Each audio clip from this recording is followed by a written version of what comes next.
Մեր խոզերը բան են, գրագետ են։ Մի ժամանակ ասեի մնամա խոզին այբուբեններ սովորսենք։ Բայց քեզ ասեմ, կենթանին էլ բան ունեն, ուժեղ բնազդ ունեն, դաստիարակվելու հատկություն ունեն։ Իրանց կերի, մերի, բոլոր ռեժիմը, չգիտեմ։ Դուք մի քիչ հեռու կացեք, խոզուկներից բաց թողեմ։ Դուս։ Ձեր կերի ժամն ուշացել, ջղայնացել եք, արի, մաշա։ Գնացեք, գոջուկնին հետո դուս կանենք։ Էլի կան, որ դուս չեն կանամ, նրանց պետք է մեջին մնան, որ դուս անենք դժար ենք տուն անելու հետո, էլի նրանց դուս անելու ժամանակը չի։ Սահակի խոզերը պարզվում է բոլորը չէ, որ պատրաստ են քաղաքակիրթ կյանքի, դրա համար էլ որոշել է առայժմ ազատություն կտա միայն դաստիարակված խոզերին։ Մնացածները դեռ կմնան փակի տակ, մինչև որ սովորեն, թե ինչ է նշանակում օրինապահ ու Սահակի սահմանած կանոնները հարգող խոզ լինելը։ Դաստիարակչա մեթոդները նոր չեն, այրումեցի Սահակը խոզաբուծությամբ զբաղվում է արդեն 20 տարի ու ավելի։ Այնպես որ ոնց ասում են գործի վարպետն է։ Ժամանակ է եղել խոզաբուծական տնտեսությունը 100-ից ավելի մայրացու է ունեցել։ Դա այն ժամանակ էր, երբ խոզերին պահում էր անտառներում, իրենց բազմանում էին, հաշիվն էլ չգիտեր։ Հիմա բնությունն էլ կարծես թարցվել է, խոզերը մայրանալ չեն ուզում, ծնված գոջիներն էլ երեխայից շատ խնամք են պահանջում, հանդում փորները լցնելու փոխարեն կեր են ուզում, չտաս սատկում են ասում են։ Ժամանակ այլել, որ 50 հատով մորթի խոզ եմ ունեցել, 50 հատով, այդ վաղտը։ Մի հատը խնդրեի, որ ծախենք էլի այնքան հնար չլեր, ստիպված ցուցական էինք ժողովրդին այն որ ասում է ցուցակով ծախենք, դե ես էլ մի քիչ ուտող խմող մարդ եմ, լավ էլ ընկերություն ունեմ, գեին տղերքը ասենք, դե մի մարդիկ են համեք 5 կիլո բան առնում ենք, 2000 դրամով էլ տեինք, լավ հիշում եմ, Էնի 10 կիլոն տեղում խրոված անենք, քեֆ անենք այդ պարտադիր, են մի մասն էլ ծախենք, մի մասը սորտեն, մի մասը հեքուստեն, էդ էլ դեն ծախսվեց գնաց, հա, փողից բան չսկանենք, մի մեծ պարտիալ քաշվեցինք կորոնայի ժամանակ, շատ կորոնան զուլում թարվածեց գյուղատնտեսությանը ժողովուրդ, իրոք լուրջ վնաս արենք, հա դե ինչքան ռեստորան ու բան կար փակվեց, խոզի միսն էլ ով առնում, Անտար գնացողն ալեմ, հրսանիք ալեմ, ծնունդ ալեմ, կնունք ալեմ, աստված տա դենց բաներ շատ էլ այդ մարդիկ են առնում, էդ էլ փակված էր, մի հատ մի մեծ ալիք էլ այդ ժամանակ քաշվեցինք։ Չարաբաստիկ հիվանդությունից հետո խոզերի բնական աճը համարյա կանգ է առել։ Սահակը, որ ժամանակին համարվում էր գյուղի ամենախոշոր ֆերմերներից մեկն, այսօր արդեն հազիվ է կարողանում տնտեսությունը պահել ոտքի վրա։ Անմարդկային ջանքերով փորձում է պահել ունեցածը, ինչպես ինքն է ասում, աչք չեն բացում, մեկ հիվանդություն է հարվածում, մեկ բնական աղետները։ Թվում է մի փորձությունը դեռ չի ավարտվել, արդեն մյուսն է սկսվում, բայց Սահակը չնայած ամեն ինչին չի հանձնվում ու շարունակում է կռվել իր աշխատանքի ու ապրուստի համար։ Թե մեջ կուտեն, մի քիչ էլ այս որ տունարած էին, ամեն ինչ էլ ուտեին, դուս այնք սկսեցին կանանչ ուտելը, կերը մի քիչ բանը, ավելի շատ կանանչ են ուտում։ Հա, էսա էլի հնձելու եմ բերեմ լսնեմ առաջներուն, այդ բաղջակիցը հնձում ենք, բերեմ լսնում առաջներուն։ Չէ էլի կշատասնենք ես, քոչ, են 3 հատը մայրացու են, այդ 2-ը մայր են, մի քիչ, անենց տարօրինակ բաներ ա տեղի ունենում, որ ասենք խոզը շուտ տարին 2.5 գրքով էլ տալիս է, տարին 2.5, 2 տարում 5 անգամ խոզը պետք է ծնի։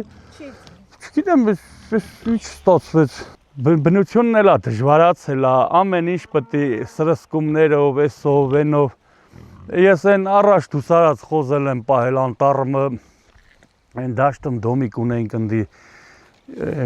ողորմածիկ իմ ծնողնին ընդի մնային ապրանք բհենք։ Այդ խոզերը գնեին, այդ եսի մստին դիծնեին, այդ ժողովուրդ խաբարանեն, ձեր խոզն ես ինչ տեղը ծնելա, գոջի կամ խոզ ենք ունեցել կորելա մի քանի օր ետը գոջենին հետ նեկել են։ Հիմի սաղ Սաղ պտի սրսկում, մրսկում, ամեն ինչ տեղը տեղին անես, ես ինչ գիտեմ։ Բնության բալանսը խախտվել է։ Մի քիչ էլ մարդ արարած նա անընդհատ Աստծուն դժարեկան բաներ անում։ Մի քիչ էլ կարելի է ասել Աստված էլ է բարկացել։ Չի կարելի էլի նորմեր կա, մարդ արարածը պետք է այդ նորմերը չանցնի։ Բնությանը վնաս տալով, մարդկությանը վնաս տալով։ Ես Աստծուն հավատացող մարդ եմ, ես պատկերացնում եմ, որ ես ջրհեղեղ, մրհեղեղ բաները լմա մի բանն էլ հենց դա չի լմ։ Աստված մարդը արած իմ պատժում է երևի։ Այստեղը դնենք, այս դուռը փակենք։ Հետո հիշում է, որ անասնագոմը դեռ չի մաքրել, ճիշտ է եղջերավորներին առավոտյան հանդ է ուղարկել, բայց գոմն էլ նրանցից հետո մաքրել է պետք ու անցնում է գործի։ Սել եմ մաքրում, երեխեքնել են մաքրում, տիկինս էլ մաքրում, սահովի մենք իրար հետ թևոթիկում կելած աշխատում ենք։ Իրար հետ թևոթիկում կելած, նորից եմ ասում են մարդ որ ասում է, ես չեմ կարող անել, հմի ես գոմը մաքրիլ կարան չես անել։ Այս գոմը կմաքրենք, ապրանքը ոչ մաքուրելի։ Ֆերմերը պատահական մարդ չէ, 3 անգամ ընտրվել է մեծ եւ փոքր այրումների գյուղապետ, քաղաքականություն է մտել, ելույթներ ունեցել, որոշումներ կայացրել։ Հիմա էլ նույն լրջությամբ կառավարում է իր տնտեսությունն ու կատակով ասում, տարբերությունը միայն այն է, որ այստեղ ինքը միշտ ղեկավար է։ Առանց ընտրությունների, բայց բողոքների ձայնը երբեմն ավելի բարձր են ու խլացնող։ Ասում է, հենց այդ քաղաքականության մեջ հայտնվելն է պատճառը, որ տուժել է իր տնտեսությունը։ Իմ տնտեսությունն ուժեղ տնտեսություն էր։ Դե բանկերի ոչ ճիշտ քաղաքականության հետևանքով ունեցանք խնդիրներ ֆինանսական, թե չէ հաստատ ստեղ էս վիճակը չել, անասունը շատ էր ծախել ենք, 2 կովա մնացել, 2 հորդ, մի 10 գլուխ էր ծախեցինք, 23 թվին էլ ահա որ կարկտահարություն էր մի անգամից մենակ դաշտի բերքը մի 15 միլիոն վնաս տարավ, այդ տարվա այդ կարկտահարությունը մեզ շատ կեշ վնաս տուց։ Ինչ արեցիք Դրանից հետո էլ ոչ մի բան, դրանից հետո տնտեսությունը թողեցի, որ ապրելու խնդիր ունենք, չէ, մարդը պետք է ապրի, մարդը պետք է ձեռները չծալի, նստի։ Ես այն ժամանակ որ ասում եի, ժողովուրդ այն չի լի ժողովրդին մեր ներկայի մանր ու մեծ իշխանավորներին թվեր, թե ես ինչ եմ ասում կամ մեկի դեմ ուղղված ինչ որ բան եմ տանում։ Ես ասեի չի լինի, ժողովուրդ էս քայքայվեց, գնաց։ Կարկտակայաններին տերել են, ուրիշ բան չեմ ասում, աղբեր մի բան էլա չենք ուզում կարկտակայաններին ժամանակին հետևան, շահագործեն, պակաս պրատը, սրտացավություն ունենան, ինձ մնի կարկտահարությունից հետո տված այդ օգնությունն ինձ պետք չի, 23 թվականին եթե կարկուտը չէր, իմ տնտեսությունը չէր քանդել, ընդհակառակը ես մի քանի մարդու էլ կօգնեի։ Այդ որ ասենք կարկտահարությունից հետո ստիպված ընտանիքը պահելու խնդիր էր, անգամ ամեն ինչ թողել եմ, առևտուր եմ արել։ Իմ այդ մեքենայով առևտուր եմ արել, աշխատել ես ոչ մի անգամ ձեռներս չեմ ծալել, բա գիտեք, մեն տեղ որ գնեի առևտրի այդ գյուղերը, բան ասեին, դու դեմք ծանոթ է, քո աղբերն էր գյուղապետը, թե դու ուրիշ մարդը կասի թե այ մի աղբերն, ասեի ես էլ հմել բավ խես առևտուր անում, ասեի մել ես եմ անում, ինչ անենք, այդ մարդը չինը վեր են գավ, թե ինչ, էդ էլ գործը արել ենք, էդ էլ մարդը եթե ասավ ես այս աշխատանք չեմ կարում անեմ, այդ պատճառաբանությունն է փնտրեմ։ Բարձրագույն մաթեմատիկա չի, որ ասենք չհասկանանք, չի կարում։ Մարդը եթե ասավ ես այս գործը չեմ կարում անեմ, եթե ուզենա կարա անի, առավել ևս, հմի եթե ինձ ասես, այս մեր ընկերն ասես կամերան պահի նկարի, կնկարեմ, բայց իրա նման որակ չեմ չէ ստանա, բայց օրինակ եթե այս աշխատանքն անելու է, չգիտեմ մի բան ցանելու է, չգիտեմ մի հատ ձևը ցույց տան կարա, չէ անի մարդը։ Մարդը եթե ցանկություն ունենա, ամեն ինչ կարա անի։ Իհարկե դրական առումով էլի բացականի այդ գործ չունենք, փառք Աստծո։ Բացականի մարդը պետք է առավոտը զարթի, մտածի, ինչ դրական, ինչ բարի գործ անի։ Ինչ հանրօգուտ, հանրությանը պիտանի գործան, ես չեմ ասում բարեգործությունը դա, բայց եթե դու անգամ քո աշխատանքով կողքիդ մարդուն չես խանգարում, դա արդեն իսկ բարեգործությունը, դա բարի գործ է։ Սահակը միշտ է այդպիսին եղել, ապրել է իր սկզբունքներին հավատարիմ, փորձել է ոչ մեկին չվնասել ու հնարավորության դեպքում օգնել դիմացինին։ Իր խոսքով հենց այդ մղումով էլ ապրել է ամբողջ կյանքում։ Հիմա ասում է ուրախ է, որ քաղաքականությունը մնացել է անցյալում ու իր կյանքը վերջապես կապվել է միայն սեփական տնտեսության հետ։ Ավելի հանգիստ է, ավելի տեղում է իրեն զգում զբաղվելով բացառապես այգով ու կենդանիներով։ Հավեր ենք սկսել պահելը, ճուտեր։ Ես ուզում ենք մի քիչ մեր հին լավ տնտեսությունը վերականգնենք, փորձենք տենանք գլի, ես ճուտիկնին նոր ենք առել, մի քիչ էլ ենք ուզում շատացնենք, հարմարությունը ստեղծած, այլի սարքած այս հավանոց, չենք ուզում դատարկ մնալ, առաջ ստեղ մի 500 հատ հավ ունենք, հետո հիվանդություն ընգան, հետո էլ չկարողացանք պահենք, հիմա արդեն նորից սկսել ենք մեր տնտեսությունը փորձենք զարգացնենք։ Հավերի գործը մի քիչ ավելի շատ տիկնոջ ֆունկցիան է, ես մի քիչ սրանով չեմ հասցնում զբաղվեմ, ես ավելի շատ դաշտերի աշխատանքովն եմ ըլեմ, դաշտերի խնդիրնին ենք անում,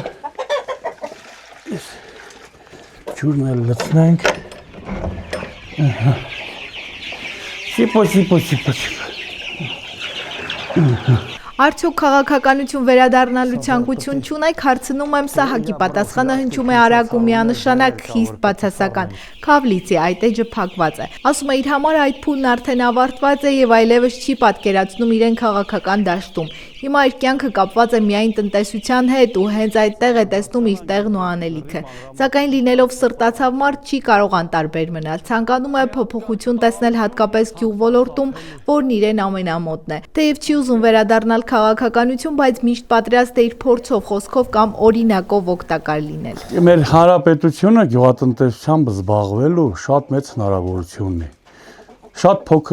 քիչ պետություններ կլինեն, որ այս գոտիականությունը մենք ունենք ամենացածրավայր Հայաստանի Հանրապետության մասշտաբով ընդունենք։ Ունենք ամենացածրադիր վայր, գցենք Դեբետավանը, որ անգամ կարելի է ցիտրուս աճեցնել,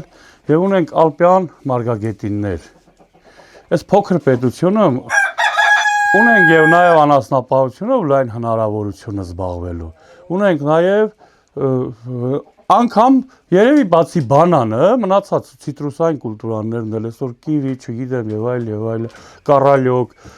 նոր, թուզ, ամեն ինչ այս տարածաշրջանում աճում է։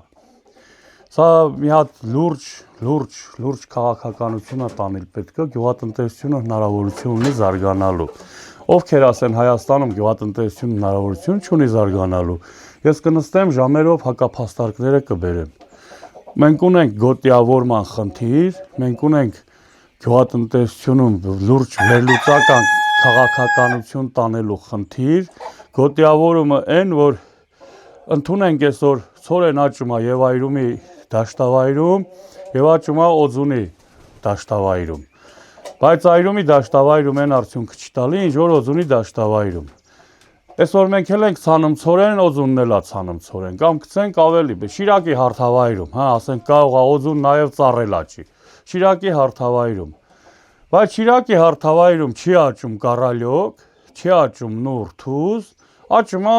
ցորեն, գարի, չգիտեմ, համապատասխան կերային մշակաբույսեր, չգիտեմ ինչեր։ Դրա համար գոտիավորումն են, որ մի ինչ որ ձև շահագրգռելու միջոցով, չգիտեմ, քվոտավորման միջոցով, որ մարդիկ գիտենան, այս տարածաշրջանում կոնկրետ զարգացնում ենք պտղաբուծությունը, այն տարածաշրջանում զարգացնում ենք ցորենաբուծությունը, հացահատիկային մշակաբույսերի մշակությունը, յուրաքանչյուր տարածաշրջան պետք է ունենա իր զարգացման կոնկրետ անձնագիրը։ Ոնց ուզում եք այս արտահայտությունս ընդունեք, ուզում եք, երբ որ գյուղացին սնանկանում է, դառնում է քաղաքացի ապրելու տեսանկյունից։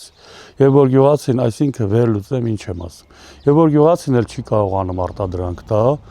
Ստիպված կամ արտադրանք տալիս է տենում օգուտ չի ստացնում, չգիտեմ հանգամանքների բերումով, կարկտահարություն, ցրտահարություն, երաշտ եւ այլը, ստիպված թողում է անասնապահության ոլորտում օգուտ չի ստանում, ստիպված թողում է այդ ամեն ինչը, մտածում գնա մի հատ պետական աշխատանք ճարի, այդ աշխատանքից կստանա X գումար, կգա քարտով փողը կհանի, հիշում եք, որ մի ժամանակ կար կտահարություն 2023 թվին ես իմ ելույթը դեռ այսօր կա որ ասում եմ կարկուտը աշխատավարձի քարտին չի ջարդում, որ հետ տակ կադրերը կտենակ, կարկուտը աշխատավարձի քարտին չի ջարդում, նայեն քարտը, որ իր այդ գրպանում դրած է, ստանում գալի, ժողովուրդն էլ տեան որ օգուտ չկա, քարտով գնում են քաղաքացուն առնում, վարունգն էլ, պամիդորն էլ ձեր ասած, չգիտեմ, ամեն ինչն էլ առնում գալի, արդեն դա նշանակեց, որ գյուղատնտեսությունը սնանկացավ, գյուղացին դառավ քաղաքացի։ Այդ կարճաժամկետ լուծող խնդիրները դրանք հարցի լուծում չեն։ Այսօր Ճոճկան դպրոցի շինարարություն կա, ընդունենք 10 մարդ, 20 մարդ, X մարդիկ են աշխատում, դա արտադրանք չեղավ։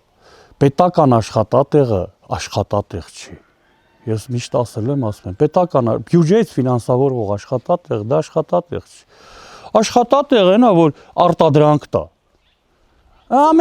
Մենք այս փոքր տարածքից մի եկամուտ էլ չենք ստանում, դե ճիշտ ասած, այդտեղ ուզեի ջերմոց կառուցեմ, չստացվեց, բայց էլի վարում ենք, էլի ցանում, դե մի աշխատում ենք, որ ստանանք։ Լուրջ խնդիր է, ժողովուրդ ջան, սա լուրջ խնդիր է, սա ով ինչ իշխանություն ուզում է լինի, ես էլ եմ ասում, ես ոչ ընդդիմադիր եմ, ոչ իշխանամետ եմ, ես աշխատող մարդ եմ։ Աշխատանքային խմբերա պետք կազմել, ոչ թե թղթի վրա, ոչ թե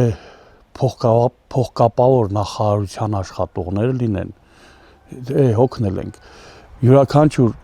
կառավարությունը պետք է այդ փոխկապավոր ինչքան պաշտոնյա գա, այդ կաբինետներից դուրս անի, ասի գնացեք գյուղեր, գնացեք այս հենց աշխատող մարդու հետ նստեք քննարկեք։ Այդ կաբինետային ծալած, կապած փոխկապները թողեք աշխատավոր մարդուն, գյուղի գյուղատնտեսությունից հասկացող, գյուղում քալքալվող հենց բարբարային ասեմ, շատ օգուտ վնասարած, տուժված, չարչարված մարդկանց հավաքեք, քննարկենք, ինչ կարանք անենք, որ զարգանա։ Գյուղատնտեսությունը առևտուր չի, գնանք բարձենք ֆուրը, բերենք լարսում մի երկու օր էլ կկանգնենք, բերենք ծախենք, ստացանք X գումար, չգիտեմ ինչ ստացանք եւ այլ։ Գյուղատնտեսությունը առնվազն 5 տարվա, ֆերմերը պետք է 5 տարվա պրոգնոզ ունենա, 5 տարվա առնվազն, որ գիտենա ինչ արտադրում, ինչով պետք է վաճառի։ Նորից եմ ասում, ախպորպես ես քաղաքականությունից հեռացել եմ 17 թվին, գոհ շնորհակալ եմ, էռնակը լեզ զբաղված չլեի, հմ ես զորում ամենաուժեղ ֆերմերը ես կլնեի։ Էս սեն չի լի, ժողովուրդ ջան։ Նախարարությունը պետք է պարտադիր լինի ու նախարարության գործառույթը պետք է լինի շուկաների ձեռքբերում։ Կոնկրետ շուկաների ձեռքբերում։ Գյուղ ոլորտի խնդիրները մի կողմ, բայց գյուղի չդատարկվելու համար միայն հող մշակելն ու անասուն պահելը բավարար չէ, գյուղի նաև դպրոց է պետք։ Սահակը, որ մասնագիտության մանկավարժ է, ինչպես նաև կինը, այս հարցը շատ լավ է հասկանում ոչ միայն տեսական, այլև սեփական գործից։ Այն ժամանակ, երբ համայնքները դեռ խոշորացված չէին, նա ղեկավարել է մեծ եւ փոքր այրումները եւ իր աչքով տեսել, թե ինչ է տեղի ունենում, երբ գյուղում դպրոց չի լինում։ Երբ դպրոց չկա, ընտանիքները սկսում են մտածել տեղափոխվելու մասին, որովհետև երեխաների կրթությունն առաջնահերթ է։ Մի ընտանիքը գնում է, հետո մյուսը ու կամաց գյուղը սկսում է դատարկվել։ Ես ասում եմ, ես խնդրում եմ բոլորին, մեր յուրաքանչյուր գյուղի դատարկվելը մեր պետության քայքայումն է։ Երևանը խոշորացնելու իմաստը ինչն է։ Խոշորայել է առանց էտել։ Մտնում ես Երևան արդեն էլ չես էլ կարող, ոչ մեքենա վարես, ոչ էլ չգիտես ինչ է կատարվում։ Խոշորա յուրաքանչյուր գյուղի դատարկվելը, յուրաքանչյուր տան դուռը փակվելը, յուրաքանչյուր տան դռան են արահետը կանաչելը մեր պետության խնդիրն է։ Պետությունը գյուղով է հզոր։ Դպրոցը ոչ ժողովուրդ ջան, ես դեմ եմ, խոշոր դպրոցների միավորմանը դեմ եմ։ Ասում ենք, այս երկու գյուղը մի դպրոցը մի տեղ այլել, այս գյուղեր փոքր այրում երեխեքը ոտով են եկել դպրոց գնացել 25 տարի։ 25 տարի իմ աշխատելու չասեք ինքնագով է ստանում, իմ աշխատելու 3-րդ ամսումը գազել եմ առել, તો դրա համար էլ եկա քաշքշուկների մեջ ընկել, վերջը, բայց այդ երեխեքը մեքենայով գնացել են դպրոց եկել, այսօր էլ դեռ այդ բարի տրադիցիան շարունակվում է։ Բայց էլի խնդիր է։ Դպրոցներ փակելով շատ գյուղերում պարզապես դռներ են փակվելու, ասում է ընդգծելով խնդրի լրջությունը։ Նրա համոզմամբ սա միայն կրթության հարց չէ, այլ ամբողջ համայնքի ապագայի։ Մի օր մի սեղանին բանը թամադ են ես էլի դե հա այդ շատ փորձ ունեմ դրանից էլ, ասի ես ունեմ մի կուսակցություն, հետո տարբեր մարդիկ մտածեին թե ասել տես ինչ կուսակցության անում դիտալ, ասի դա հայ ժողովուրդն է։ Ես ունեմ մի կուսակցություն, որի անունը հայ ժողովուրդ է։ Էլ ինչ հայ ժողովուրդ ենք, մենք հայ ենք, մի մարդ ենք, մի բռունցք ենք։ Էլ ինչի Երևանցի, Պողոսեցի, Պետրոսեցի, ուղղակի ես զուտ զարգացման հնարավորություններ եմ ասում։ Մի նախարարությունը տանենք, դնենք Վանաձոր։ Համ կբեռնաթափվի մայրաքաղաքը, համ էստի մոդիկ կլինի։ Հիվանդանոցները ընչի ենք կենտրոնացրել Երևան։ Ձեր ցավը տանեն, մինչև հիվանդը հասցնում ենք, հիմա ասում փառք էլի այս ահագին բաները կա, դու ասա շտապ օգնությունն արագ աշխատում, այն իմ աշխատելու ժամանակ մի օր ասի կատակով ասի ժողովուրդ իմ ավտոյի վրա գրելու եմ շտապ օգնություն, հրշեջ ծառայություն, չգիտեմ ոստիկանություն, ամեն ինչն էլ հիվանդա հասցրու, ճամփեքը քանդված, չգիտեմ։ Այդ նույնը չի կարելի իր ամեն կառուցվածքով Ըլի մի հատ Վանաձոր։ Թեկուզը սպասարկի նաև նոյեմբերյանի տարածաշրջան, այս թևը։ Մինը լի Իջևան։ Կարա չելնի։ Այսպես հազար ու մի խնդրից խոսելով Սահակը հասցնում է ավարտել ֆերմայի գոնե առավոտյան գործերն ու վերջում ժպտալով մեզ հրավիրում իր տուն։ Ճանապարհին էլ կես կատակ, կես լուրջ բողոքում։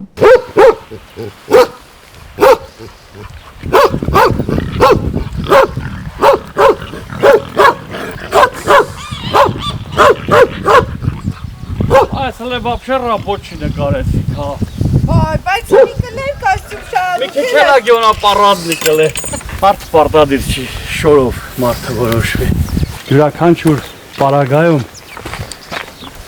մարդ պտիրա մարդկային որը պահի։ Այս աշխարհում ամենամեծ պաշտոնը, ամենամայծ հարստությունը դա մարդ լինելն է։ Ասմա ակորվեց ոնց վրա ասեին մեր նոյեմբերյանի շրջանում գլաչեց ոնց են ասում։ Ասնեմ կարաս բանը նախագահ աշխատես, ասմա վախ մեզ Վիլիսիցը վերենինեմ։ Հիմի մենակ Վիլիսը նստել է չի էլի, մենակ պետական բանեն պատավատը հայերեն ոնց էր կեսմին արդեն մոռացել եմ։ Ծառայողական մեքենան չի, բանը չի, ղեկավարը ծանր գործը, ղեկավար աշխատել, ղեկավար ժողովրդի ծառանա, ժողովրդի վազողնա։ Սահակի համար մի համոզմունք երբեք չի փոխվել, ղեկավարն առաջին հերթին ժողովրդի ծառան է։ Ասում է այդպես է աշխատել տարիներ շարունակ, այդպես է ծառայել մարդկանց ու այսօր էլ նույն զգացումով է ապրում, պարզապես իր ծառայության դաշտը փոխվել է։ Հիմա նա ծառայում է իր հողին, իր տնտեսությանն, իր ստեղծածին։ Ամեն օր արթնանում է նույն մտքով, ինչպես զարգացնել տնտեսությունը, ինչպես պահել ու առաջ տանել այն։ Իր արմատներն այս գյուղում խորն են ու ամուր, ասում է գնալու ոչ մի միտք չունի, իր կյանքն իրանց հատ ճանապարհ, իր ապագան այստեղ են։ Ու որքան էլ դժվարությունները շատ լինեն, նա շարունակում է մնալ ու աշխատել, հավատալով, որ հենց այս հողում է իր ուժը, իր իմաստը, իր շարունակությունը։